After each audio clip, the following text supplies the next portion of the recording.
සුබ දවසක් වේවා මගේ රත්තරන් යාළුවෝ හැමෝටම හසියා ඩයරිස් කයිවාරු බ්ලොග් සීරීස් එකේ 14 වෙනි දවස.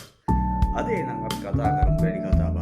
මොකද descending downside breakout එකක් කියන්නේ මොකක්ද කියලා. ඔයාලට දැන් මගේ ස්ක්‍රීන් එකේ පේනවා නේද?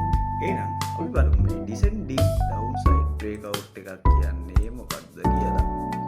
descending downside breakout එකක් කියන්නේ මාකට් එක ඉහළ සිට පහළට ඇවිල්ලා මාකට් එක පහළ සිට ඉහළට ඇවිල්ලා මෙන්න මේ ට්‍රයැන්ගල් එක ඇතුලේ මෙන්න මේව කන්සල්ටේට් වෙලා ට්‍රයැන්ගල් එක ඇතුලේ මේව කන්සල්ටේට් වෙලා මාකට් එක පිටට පොඩ්ඩක් ඩවුන් වෙලා ආයේ ට්‍රයැන්ගල් එක තුලට කියන්නේ ට්‍රයැන්ගල් එක ඉවරන තැනට ඇවිල්ලා අප් වෙලා ඩවුන් වෙන එකට තමයි descending downside breakout triangle එකෙන් අපිට ගන්න තියෙන ඉන්ෆර්මේෂන් එක.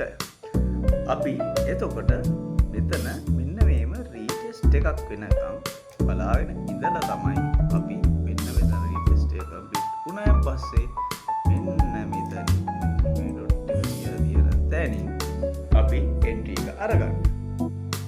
ඔන්න ඕම තමයි යාළුවනේ descending downside breakout එක අපි එන්ට්‍රි එකක් ගන්න. අපි එන්ට්‍රි එකක් ගන්න short sell එන්ට්‍රි එකක් තමයි අපි අරගන්න පුළුවන් descending downside breakout එකක.